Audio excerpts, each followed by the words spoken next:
আসসালামু আলাইকুম। আজ ক্ষুদ্র একটু বিষয় নিয়ে কথা কব, ইন্নুস সরকারকে নিয়ে। বাংলাদেশের ভিতরে 53 বছরের ভিতরে ইতিহাস, ইন্নুস সরকার যেভাবে বাঙালিদের জন্য সর্বক্ষেত্রে উন্নয়ন মোকাবেলা করে দেশটা এগিয়ে নিয়েছে। ইন্নুস সরকার, ইন্নুস সরকারের প্রতি আমরা তো সমালোচনা করতে পারেন, বুঝে না বুঝে অনেকে আমরা করি।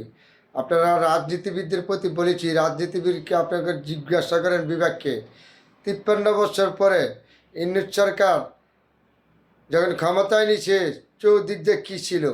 বাংলাদেশের ভিতরে অর্থনীতিতে যারা কোনো কিছু ছিল না, সব ভাঙ্গা ছিল মেরুদণ্ড। ইন্নুস সরকার সর্বক্ষেত্রে সফলতা অর্জন করেছে। ইন্নুস সরকার ক্ষমতা নেওয়ার পরে দেশে ছিল না অর্থনীতি, সে অর্থনীতি পুনরায় উদ্ধার করেছে ইন্নুস সরকার। এই দেশের জনগণের সর্বদিক দিয়া ইন্নুস সরকার সফলতা। এই রমজান মাসে আপনারা জিনিসপত্রের দাম নিম্ন আয়ের ভিতরে রয়ে গেছে। তাই ইন্নুস সরকার কোনো দিক দিয়ে 53 বছরের ভিতরে এত সফল করেন। ইন্নুস সরকার অল্প দিনের মধ্যে যা সফলতা বাংলাদেশের অর্থনীতি বলেন, মেরুদণ্ড বলেন, চিকিৎসা বলেন, কৃষিক্ষেত্রে বলেন, জনক্ষেত্রে, যে কোনো ক্ষেত্রে বলেন, ইন্নুস সরকার বাংলাদেশে আমাদের একজন সফল নায়ক, কোনো সন্দেহ নাই। আবার নতুন করে প্রমাণ করেছে। এই যে চীনে একটা সফর, বাংলাদেশের ভিতরে কোনো রাষ্ট্রপতি বা প্রধানমন্ত্রীকে এইভাবে নিচে বিশেষ বিমান দিয়া চীনের সফরে আজকে গিয়েছে।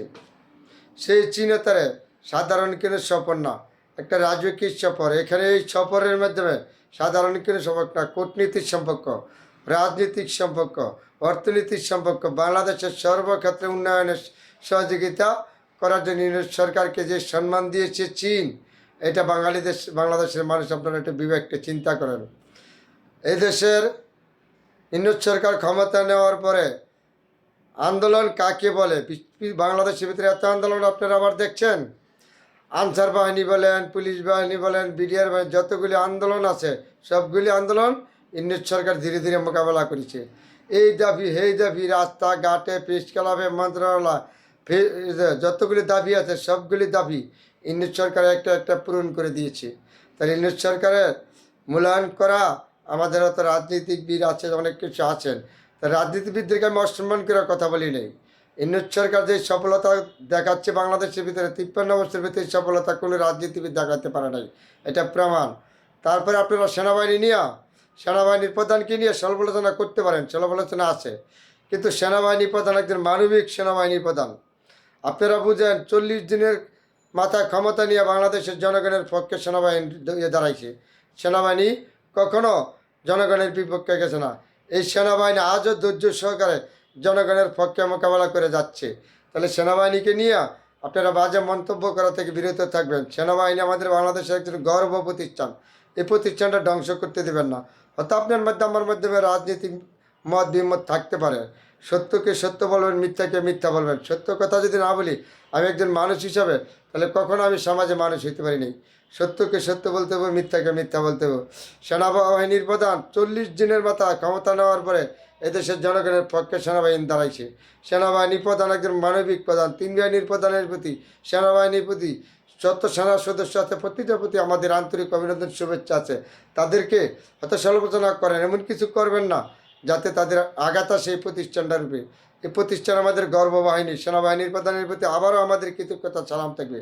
তো ইন্নুস সরকার যে সফলতা দেখাচ্ছে, এই সফলতার কথা আপনারা বলবেন না মুখে, অনেকে হয়তো বলতে যাবেন না, এটা আমিও ভালো জানি। কিন্তু ইন্নুস সরকার দেখায় দিয়েছে বাংলাদেশ কীভাবে শাসন করতে হয়, রাজনীতি কারে কয়, অর্থনীতি কারে কয়, সব দিক দিয়ে ইন্নুস সরকার দেখাচ্ছে। বাংলাদেশের ভিতরে কোনো ব্যক্তি এত সম্মান পেয়েছে, ইন্নুস সরকার যে সম্মান পেয়েছে অল বিশ্বের কাছে। বাংলাদেশে কোথায় ছিল রেমিট যোদ্ধা? এই রেমিট কোথায় নিয়ে গেছে? আজকে নিয়ে গেছে ইন্নুস সরকার সর্বদিক দিয়ে সফলতা। ইন্নুস সরকারকে সমালোচনা করতে পারেন, আপনারা করেন, সমস্যা নাই। কিন্তু আমি একজন ক্ষুদ্র লেখক হিসাবে, একজন গবেষক হিসাবে আমি সত্যকে সত্য, মিথ্যাকে মিথ্যা বলতে হবো। ইন্নুস সরকার বাংলাদেশের সর্বদিক দিয়ে উপকার করে গেছে, সর্বদিক দিয়ে জনগণের পক্ষে আনছে। এইবার যে একটা রমজান গেছে, রমজানের জিনিসপত্রের দাম কোথায় লাগামের ভিতরে রেখেছে ইন্নুস সরকার। কোনো দিক দিয়ে ইন্নুস সরকার ব্যর্থ না। আমরা তো সমালোচনা করবো, সমালোচনা চালাবো না, একজন মানুষের ভালো মন্দ সমালোচনা করার দায়িত্ব আছে। তারপরে বলেছি ইন্নুস সরকারের প্রতি আমাদের বিশ্বাস আছে, কৃতজ্ঞতা আছে। তারপরে যত আইন শৃঙ্খলা বাহিনী আছে, এত পিছনে ভুল হয়েছে, সামনে আর ভুল হবে না। আপনারা চিন্তা করে চলে যান।